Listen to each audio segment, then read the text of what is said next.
What's good, YouTube? It's your boy Damo Love Sportsman, and we back again with another reaction video, man. And today, I got a really interesting video for y'all today. Today, we're gonna be reacting to Michael Jordan destroys load management, and I can't wait to get into this one because I know this one right here finna be a banger, man. You know what I'm saying? If you're new to the channel, go ahead and hit that subscribe button, man. If you love sports, this is the place for you. Make sure to smash that like button, man. Hit that like button with that Mike Tyson combo with that leg thigh and that biscuit for your boy. But without further ado, let's get right into this video, man. Yes, sir. Think of when you hear the term load management thrown around? It shouldn't be needed, first and foremost. You know, I never wanted to miss a game because it was an opportunity to prove. It was something that I felt like, you know, the fans are there to watch me play. I want to impress that guy. Flashback. But you have to really play hard. Does that hurt you physically? No, because when I play hard all the time. You know, there's no turn it on here, turn it off here. It's just 110% at all times. We come to practice, he's on one leg. Like he was hurt the second year, he was on one leg the whole year and played 82 games. Wow. Like, and so he practiced every day and he played every game on one leg. And so you're like, man, MJ, why don't you just sit out? How can I be the leader of the team and sit out and y'all going through all the credit? I gotta be there. I twist my ankle, and I had a teammate, David Greenwood. He says, you know, you twist your ankle, young fella, come over and sit with me. You know, this is, you need to. I said, no, man, I'm trying to make a name for myself. There's no way I can sit. You know, I need to get out there and show what I'm capable of. I want to play. I want to win. I want to make an impact. When it comes to the most destructive force in basketball for the 2020s is no doubt load management and resting guys when they're not injured or even hurting. Load management under Adam Silver has gone from a small problem to the biggest problem facing the NBA. And here's what I simply do not get. These players nowadays compared to the 80s, 70s, 60s, really every era prior to them had the most advantages to be capable of playing every game. They had better travel, medicine, food, everything you could imagine. But despite that, they're playing less games, less minutes, and resting more. You know, the fans are there to watch me play. I want to impress that guy way up on top who probably worked his ass off to get a ticket or to get money to buy the ticket. You really cared about the guy who sat in the top deck at the Palace in Auburn Hills to watch you when you came to Detroit? Yeah, because I know he's probably yelling at me, and I want to shut him up. Like you. Man, and that's one thing I feel like you have to respect about Michael Jordan was that he always tried his best to play every game, which is something that these players nowadays cannot relate to save their damn life. Like, load management is a robbery to the sport. It's a robbery to the fans. It's straight nonsense, bro. Because if you are not injured with something serious, there's no reason why you should be sitting on that bench. It's people that worked very hard, bro, to earn that money, to pay for a ticket to go to that game.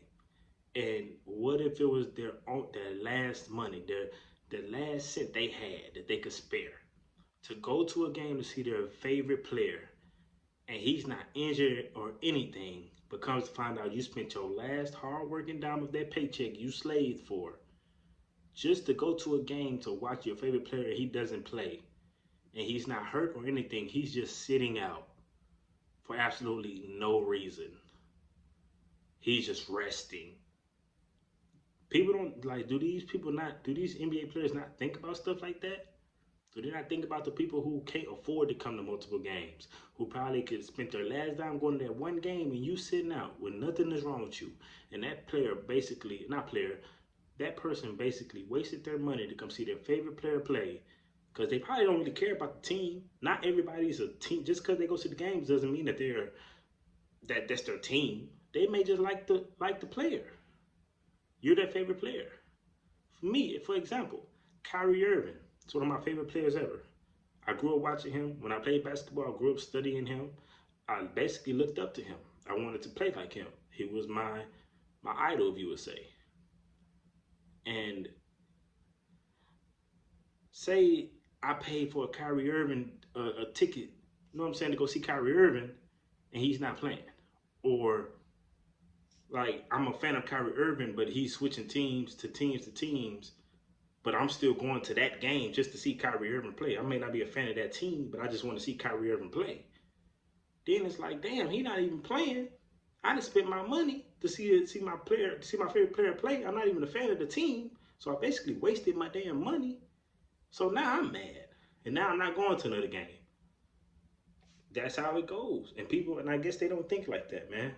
And I know that's happened. I'm already knowing that it's happened on multiple occasions, and we all know those players that sit out a lot.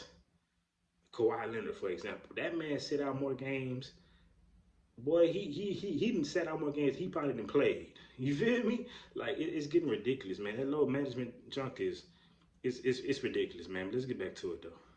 You mentioned a little bit about today's game because we had Club on here and he talked about load management. He said, I don't know what the hell that is. Where is it going? And that's number one. And number two, how do we get it back? Even for me, I love the NBA game, but then I turn on to a game, right? And then the stars are not playing because of load management. It's hurting the game. 90s NBA teams had just a trainer and a strength coach. They practiced more often and harder and played more back-to-backs. Teams now have huge medical and performance staffs and value rest over practice. Yet, injuries and games missed are way up. Something's not working. Thank you! For a lot of the newer NBA fans who started watching the 2020s, they think load management is a part of the game, built into the game, and should be accepted. For me, I reject it wholesale. It should not be accepted. It should be rejected emphatically by everyone. And I want to hammer this point home. Why load management is so egregious, because you can look at past superstar players, guys who built the NBA. They played as often as possible, they played through injuries, and still routinely played every single game. Yes, injuries happened, guys had to sit out because they were actually hurt. But very, very rarely do guys tank games on purpose and load manage prior to the 2010s. And look at the data. It backs it up completely. Look at 1990-2000. A grand total of 58 players, I repeat, 58 players played all 82 games. That number is simply absurd. And looking at the top 7, every single year was from the 90s, 80s, or 2000s. That right there is or 2000s. That right there is not a coincidence. I competed hard. I played the game the way it was supposed to be played. I played injured, and I played with a lot of pride. So I owe everything to the NBA. What is it, load management? Yeah, right. Like, can you imagine somebody telling me, we're gonna rest you tonight? What do you mean rest me? It's a game. Or you coming into the season and going like this, I got 82 games, count on me missing 20. No. When someone says past players, past stars, they were simply built different, honestly, it might be true. As again, looking at that list, 7 separate times in the 80s, 90s, and 2000s, you have 50 plus players play every single game. Let's do the inverse, look at the least amount of players in a single season who played every game.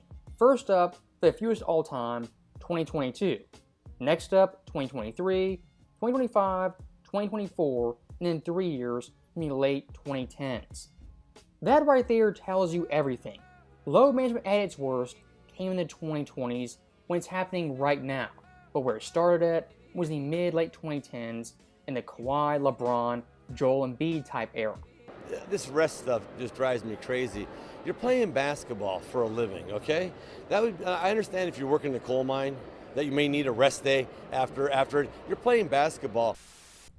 You play basketball 2.5 hours a day, 3 hours a day, right? That's your job. That's what you get paid to do as an NBA player. What are you doing the other 21 hours? I mean, to me, that's when you should be preparing for your next day of work. We can't have a guy making $95 million saying, I can't play basketball 4 days a week. And actually, in fairness, most teams play 3 games a week, but let's say hypothetically you play 4 games. You can't ask fans to pay that money for a guy making $95 million won't play back-to-back games. One of the lost arts for a lot of NBA superstars nowadays is respecting the fans and respecting the game. If you sit out a game when you're not hurt, slap in the face of the fans you're watching on TV or paying to watch you in that stadium. My big time problem with load management is if guys in the 70s, 80s, 2000s could play every single game more often, why are you in a quote-unquote better, more evolved era not also doing that? The answer might actually be pretty simple. Like I said earlier, nowadays players have it easier than ever, and that right there might be the problem. Look at someone like Ben Simmons. Once this guy got paid, he checked out, he was done, adios, I made my money, don't care about basketball. Someone like Ben Simmons, the absolute worst of a star NBA player. A lot of guys aren't that bad, but their overall mindset is still there. That, you know, I might play bad, I might not play at all, but at the end of the day, I still have my money. Still there. That, you know, I might play bad, I might not play at all, but at the end of the day, I still have my money. To make a very quick... I know damn well I did not just read what I just read. That junk just said Ben Simmons told the damn 76ers that he was not ready to play because of his mental. Let me rephrase that again just in case y'all ain't hear me. This man Ben Simmons just straight up and told these damn folks, I can't play. Not because I'm injured. Not because of a death in the family. Not because my daughter needs somebody. None of that. This fool just sat up here and said, I'm not ready to play mentally. That in itself really explains why this load management junk, this load management crap should end. If you are not on the injury report of some type of injury that is preventing you to move like the athlete you are supposed to move like, you should be required to play. It should be a requirement. You getting paid all these millions of dollars just to hoop, bro. You're just hooping. Something that's fun. You get paid to have fun, and you can't even do that. Like, that is absurd. This man really just said that. I am not ready to play because of my mental. Man, I can't make this up, y'all. I can't make this up, man. That's insane, bro. That's blasphemy. That's just flat out ridiculous, bro. And it's other, and the thing that makes it worse is it's other people just like that. They may not use that as an excuse, but they're sitting on the bench when nothing is wrong with them, bro. Nothing is wrong with you, and you're sitting down for rest. The only time I feel like that is somewhat acceptable, and I wouldn't even say all the way acceptable, because how I would put it is, say you're like 1 or 2 games from the playoffs, but you already then got your spot in the playoffs, you know, and they want to make sure you don't know spectacular ass injuries happen, which is understandable. I would say don't sit them out completely. Let them play 1 or 2 quarters, just to halftime, and then you sit them out for the rest of the game. I would be somewhat okay with that, because it's reasonable. You're getting ready for playoffs. You don't want those surprising injuries to happen right when you're about to enter the playoffs. So that sort of makes sense. But mid-season, beginning of the season, you just sitting out games. But at that point, it's just a lack of competitiveness. You lack something, bro. And it's just unexplainable, y'all. And for me, being a fan of basketball, watching it for many years, playing the sport as well, just my passion. If it was me, if my passion for the game, I always wanted to play. I would get mad if I couldn't play. Like, say when you're in school, like those people in school who used to get bad grades and they couldn't play. I used to somewhat feel bad for them, but I used to understand, it's like you need to get your grades up. You have to pass the play. We all know that. But it's just to see them sitting out, knowing that they may not have passed one class, but they still have to sit out because you didn't pass that class. I used to feel bad for them because the type of person I am, bro, I would hate to not play in the game. I don't give a damn how important the game is. I don't care if it's just preseason. I don't care if it's a tournament that's not required to play. I don't care about none of that. I want to play in every single game. So I'm trying to understand, y'all get paid all this money to play the sport that I love, and I'm pretty sure you guys love, or you probably wouldn't be watching this channel. You get paid all this money, but you want to sit out games? And just let your team go to war without you. It just doesn't make sense to me. It doesn't, bro. Comparison, look at Rocky 3. At this point, Rocky was a champion on top. He was living large. And what happened?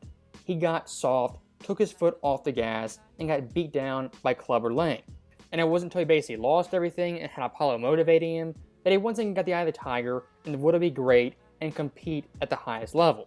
Rocky 3 in a nutshell is the NBA's problem right now with load management. Now when we fought, you had that eye of the tiger, man, the edge. And now you got to get it back. And the way to get it back is to go back to the beginning. Michael Jordan, the Magic Johnsons, Larry Bird, Charles Barkley's, we earned what we got. When the corporate America came to us, we had a game that could validate their admiration and sponsorship and all that, yeah. Now they get that before they play one game. Yeah. So you're rolling the dice to see if this kid's ever going to be good or not. Yeah. So in essence, you're paying the kid off of potential. Yeah. That he may be great. You don't think that's good? No, because I think it sets bad work ethic. When you get something so easily, you're not going to work as hard. For someone like Michael Jordan, who had the skill, talent, ability, why this guy is so important isn't because of any of that. Why Michael Jordan is so important, why he resonates, is because of his mindset and his attitude and appreciation for the fans and what they bring to the game. And again, looking at Jordan's era, to play every single game, it was much, much harder. This guy's rookie season, he played every single game, 82 of 82. That year in the NBA, he was one of 40 players to do so. Minutes per game, 38.3, that ranked 4th. Total minutes, he was 3rd, behind Buck Williams and Larry Bird. Michael Jordan from day one was an Iron Man in the NBA.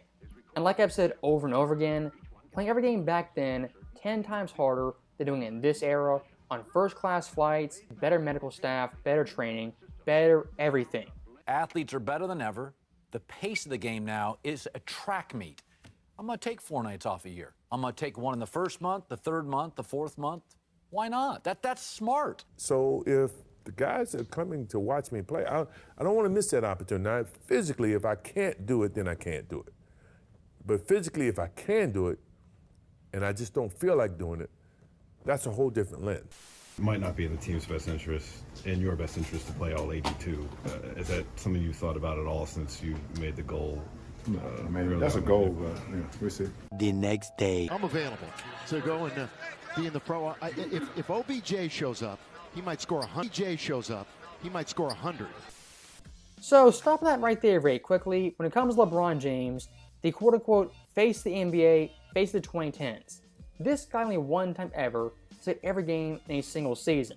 That compared to guys like Bird, Kobe, Duncan, even Allen Iverson, is pretty pathetic. And when you're the face of the NBA, you're under much more scrutiny and pressure to perform every single night. When LeBron James rests games and sits out, you might say, not a big deal, only 1 game here, 2 games here, missed a week there. For a lot of players, that might be true. But when you're the face of the NBA, you see the tone of the NBA, missing games load managing trickles down to every player and every team. If you're an average star player, heck even an average NBA player, and you see LeBron resting, you're going to say, the best player is resting, why can't I?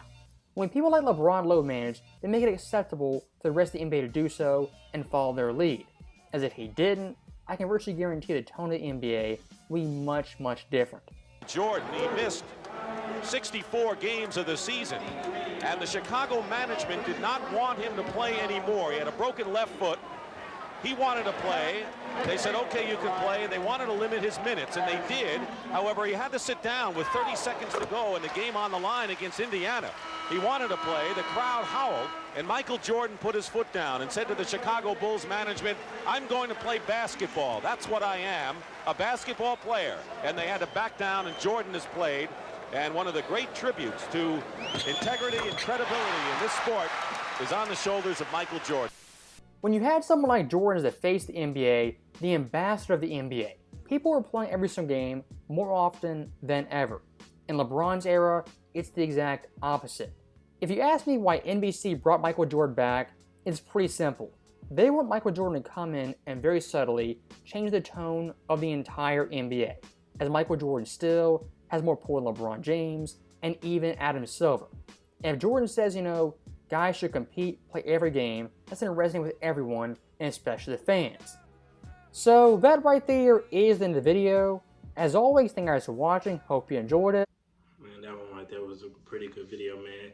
Y'all let me know y'all thoughts in the comment section on what y'all believe, what y'all think, what y'all, any recommendations. If you just want to holler at your boy, go ahead and do it in the comment section, man. Make sure y'all like that video, man. It helps me out tremendously, and make sure you leave a comment. And no matter what the comment is, just type away. Just type away in the comment section for your boy. Make sure y'all hit the subscribe button as well. It's your boy Damo Love Sports. And I'll catch y'all in the next one, man. Peace.